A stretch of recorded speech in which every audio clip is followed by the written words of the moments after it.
Happy Wealth Wednesday. Kim, so excited to have you here. We met during NFT NYC, diving into the question of how do you scale empathy and community? And it was just such a great chat that I can't wait to hear your story and share it with others, especially around community building and Geneva. So I'd love to kick off. You just share a little bit about yourself, like who you are, where you're calling in from, and then we can dive in.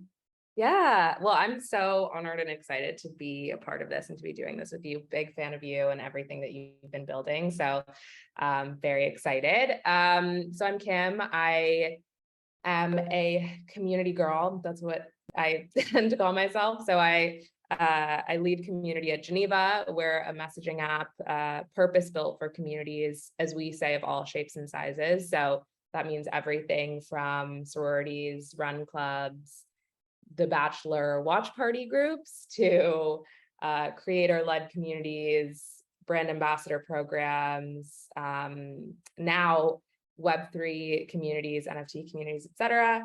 And my background was actually in beauty before I got into the tech space. So before Geneva, I was at Glossier for 7 years total, 5 years from brand launch through 2020, building community there. That's where I kind of got the itch, got my feet wet in the space. But do you remember what your first ever investment was, whether it was like in the traditional space or crypto space, and like what got you started? I remember being at Glossier about a year into my career and talking about a 401k, being like, I have no idea what that is.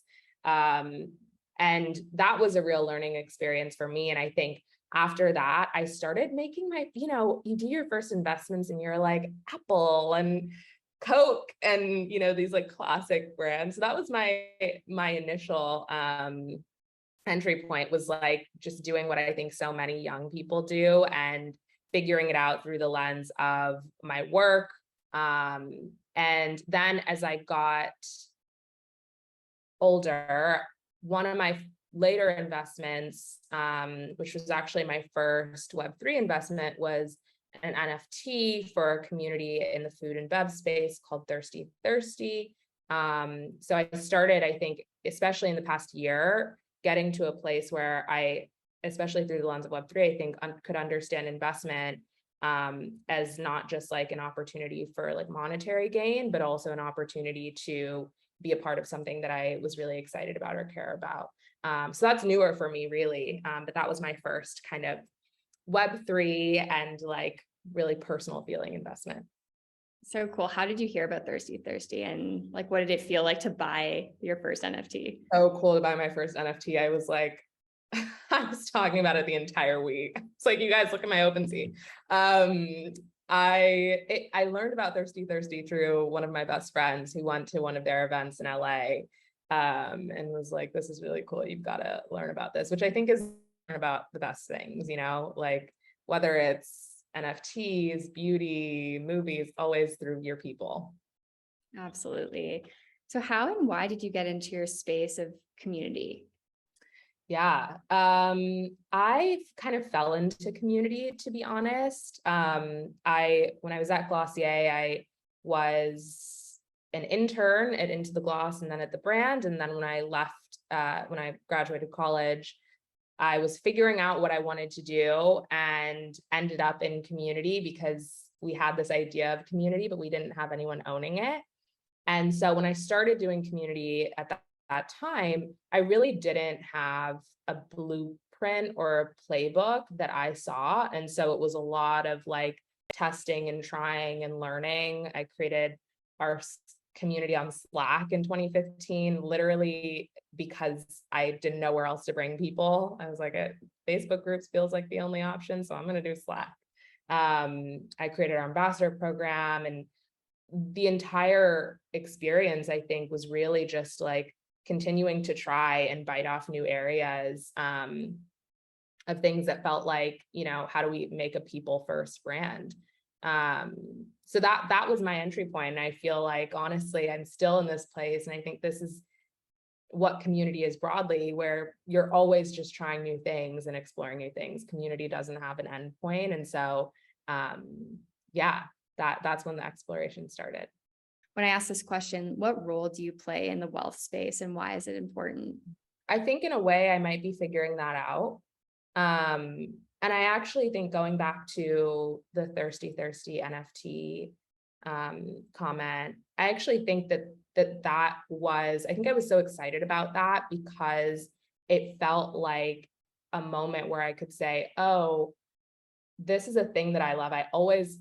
I'm someone who, like, if I love something, I'm going to share with everyone around me. It's just how I am. But I think what was so exciting to me about that was that this idea that I could be an advocate for something, but also have a real sense of ownership of it.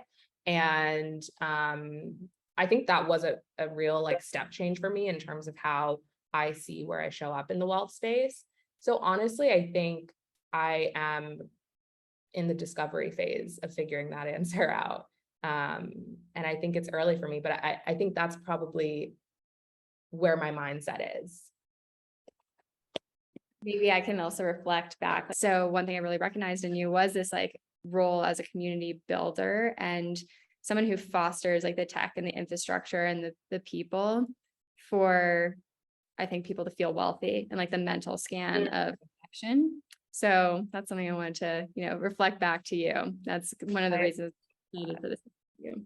Oh, I appreciate that so much. And I love that. And I completely agree. Wealth is represented in a lot of different things. And money is one piece of it, but definitely not the end all. So what do you think has been the most exciting thing you've learned that you'd want others to know as you've been building up communities and big brands like Glossier, and then now actually building infrastructure for communities to thrive with Geneva? Yeah, we are so in the early stages of what especially online community looks like. And I think that there's so much innovation that's going to happen in the next few years that we can't even really fathom right now. And what I get excited about is seeing especially young women building communities for the first time on Geneva, doing it out of like pure love and joy, right? Not as a job, but just as a passion.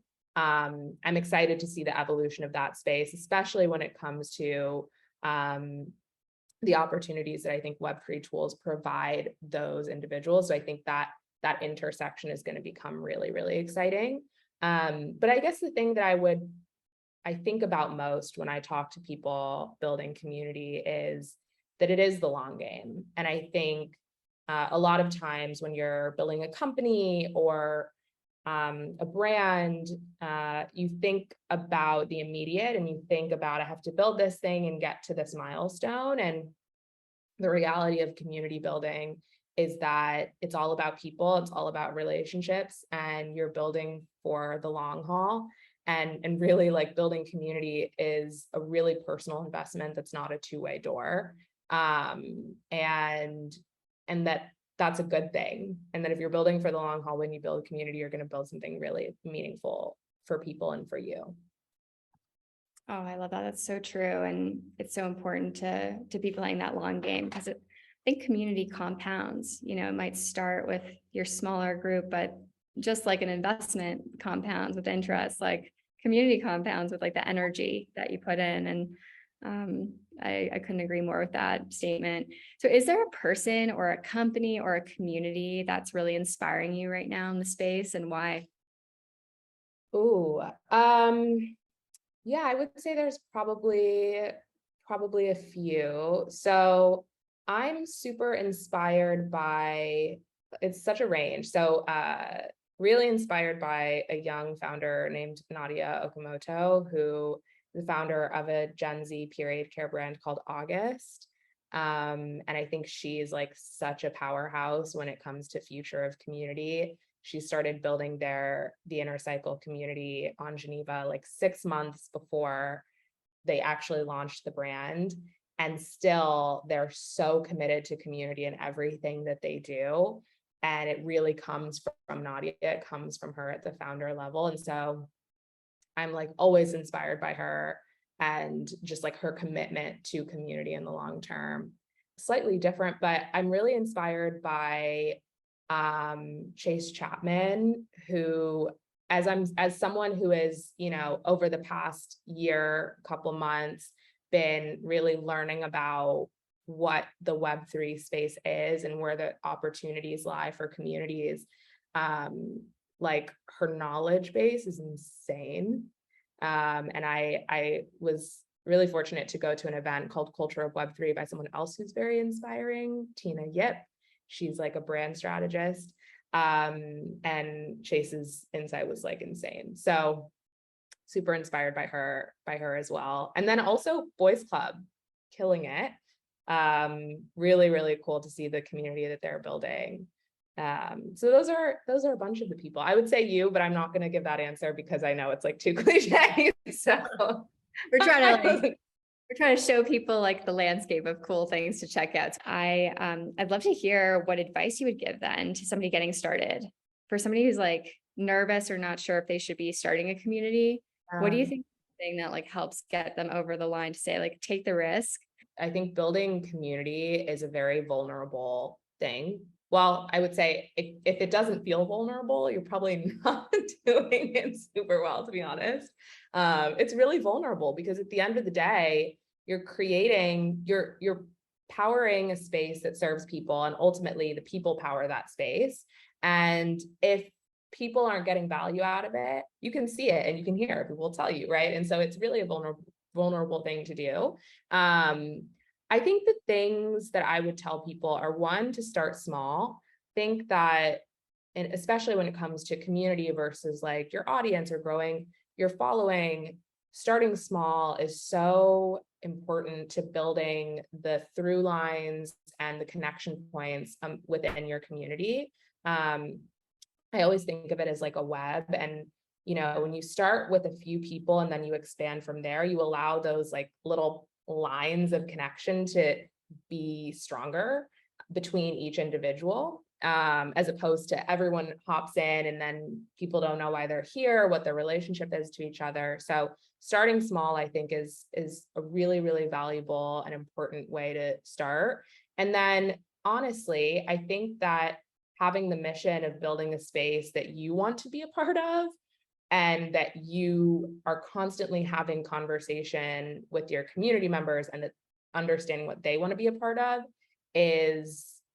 should always be the North Star. Like, if you don't have a pulse check for what do I know my people want, or what do I know I want, it's going to be really hard to try to build a community by just trying to sustain engagement for engagement's sake, or growth for growth's sake. So I would say having your ear to the ground of what your members want, but also having a really like core sense of your why you started it and why you're continuing it, and starting small are three of I think the core ways to keep a space that feels really authentic, and to build a space that feels meaningful.